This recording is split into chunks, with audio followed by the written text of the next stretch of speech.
Probably more challenging because, I was with Mike for a long time, 11 years in Green Bay, 3 years there.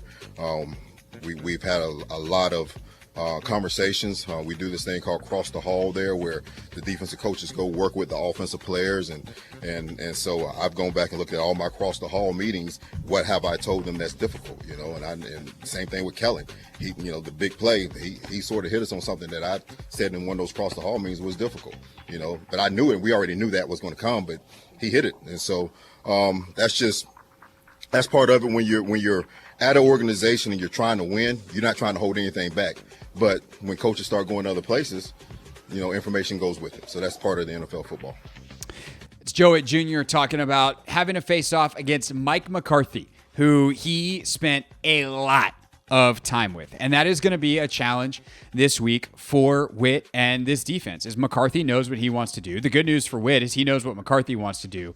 But those cross-the-hall meetings, I think, are really, really interesting. I've never heard that before, phrased exactly that way. I know these kinds of things do sometimes happen with the NFL when teams, especially in the offseason, take time to let the cross-training happen. Hey, DBs coach, go coach the wide receivers. That way they know what DBs are looking for. And maybe you can clean up a route because the receiver is giving a tell that the receivers coach didn't even see because he looks at it like a receiver.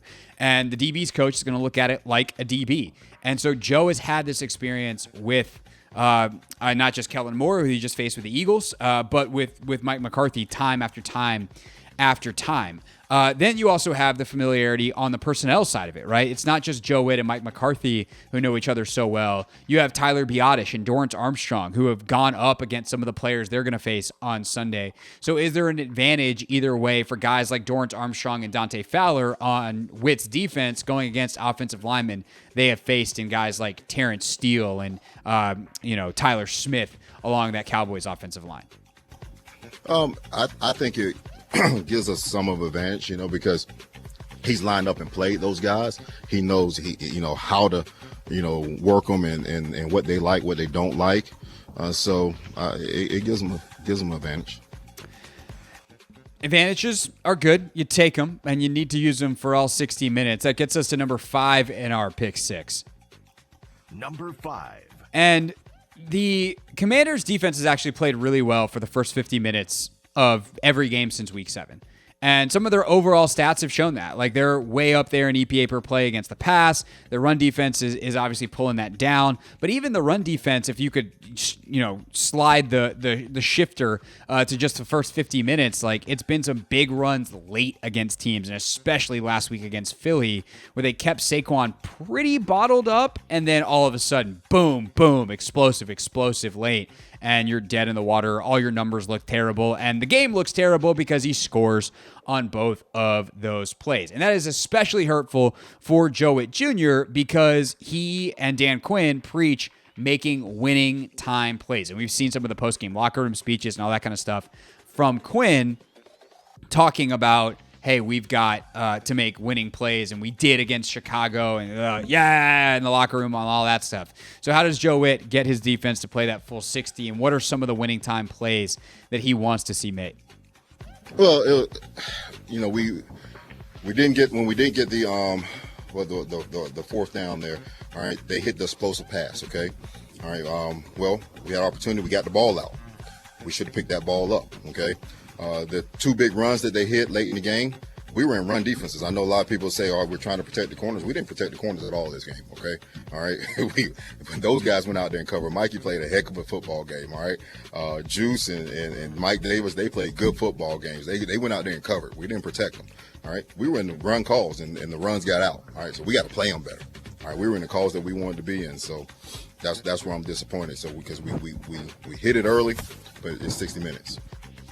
I think that's really interesting because one of those run calls was a man-to-man situation, and the edge was open in part because the 2 corners to that side, Sainer Still and Igbenogany, I think this was on the second Saquon long TD run, they just followed their guys in man coverage. And had they had their eyes in the backfield, they could have easily just run off of those receivers who weren't even trying to block. They were trying to do exactly what they did. Hey, it's 3rd down.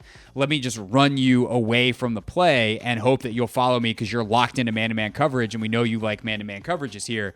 And sure enough, that's exactly what happened. But Whitt makes it sound like there's other players that should have been locked in, or maybe even based off the situation, those corners, especially Igbenogany as the interior of those two, should have been ready to fit that run in a different way. So I think it's really interesting insight from Whitt. And we talked about, they didn't protect those corners.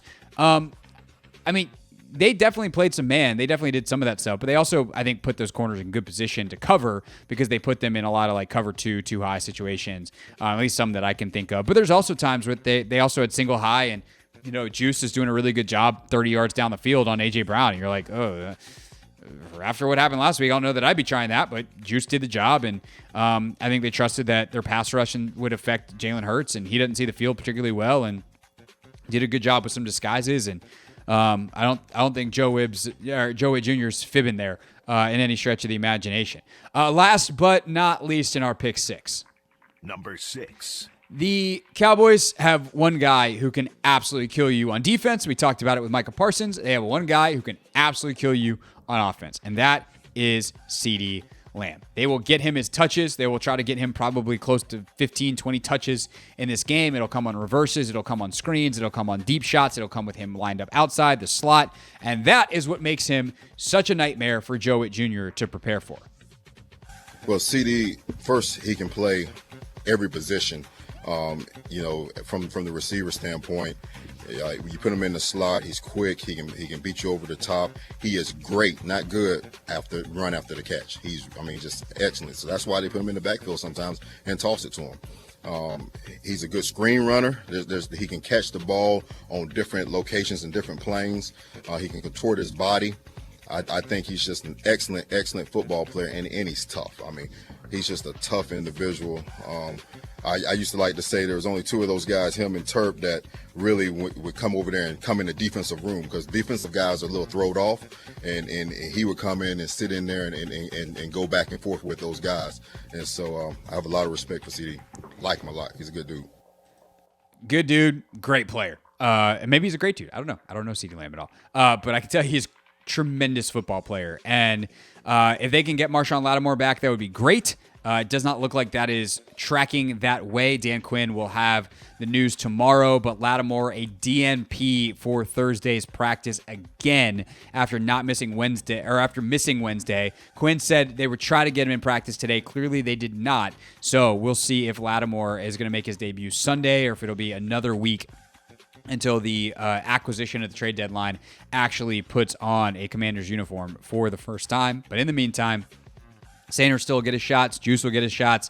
No Igbenogany, who saw him last year in practice. He'll get some shots because CeeDee Lamb will line up in the slot as well. And that Commanders defense has that guy to worry about. And then they just got to tackle well on everyone else. Like Turpin, who Joe Whitt talked about there, Turp, as he called him. Like, that dude's electric. He's not that good, but he's electric. Like, if you get the ball in his hands in space, really good. Great route runner, great catcher of the football, like precise, all that kind of stuff, not so much. And Cooper Rush, like, he's limited. But you give these guys chances in space and they can hurt you. And so the Commanders, who have been a very good tackling team as of late, have to continue that. And that is the number one thing with Lamb on Sunday.